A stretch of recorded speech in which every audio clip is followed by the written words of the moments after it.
To in one heater plus चूल्हे का stove हमारे पास पहुंच चुका है, जिसको आपने चूल्हे के तौर पे इस्तेमाल करना है, चूल्हे के तौर पे इस्तेमाल कर सकते हैं, आपने हीटर के तौर पे इस्तेमाल करना है तो आप इसको हीटर के तौर पे इस्तेमाल कर सकते हैं। बहुत ही कमाल की प्रोडक्ट है, इंपोर्टेड क्वालिटी में है, गैस की जो है वो बहुत ही बचत करते हैं।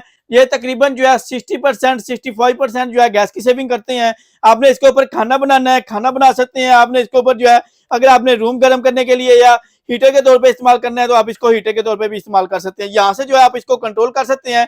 प्राइस की बात की जाए तो ये आपको मिलेगा सिर्फ और सिर्फ 1800 रुपए का। ऑनलाइन ऑर्डर बुक भी कर सकते हैं, शॉप जाकर भी ले सकते हैं। तो ये वाला जो मॉडल है ये आपको मिलेगा सिर्फ और सिर्फ 1800 रुपए का। हमारे पास डिफरेंट कलर मिल जाते हैं। इसी तरह अगर आपको ये बड़े वाला मॉडल चाहिए तो इसको भी इसी तरह आप जो है चूल्हे के तौर पे भी इस्तेमाल कर सकते हैं, हीटर के तौर पे भी इस्तेमाल कर सकते हैं। यहाँ से आप इसको कंट्रोल कर सकते हैं। ये आपको मिलेगा दोनों के ऊपर या 50% डिस्काउंट चल रहा है। ये आपको मिलेगा 4500 रुपए का। ये आपको मिलेगा सिर्फ और सिर्फ 1800 रुपए का। ऑनलाइन ऑर्डर बुक भी कर सकते हैं, शॉप करके भी ले सकते हैं। इस्लामाबाद, सियालकोट, लाहौर में हमारी ब्रांचेस हैं। ऑनलाइन ऑर्डर के लिए हमारे व्हाट्सएप नंबर पर रब्ता कर सकते हैं। लेटेस्ट अपडेट के लिए हमारे सोशल मीडिया अकाउंट को फॉलो कर सकते हैं।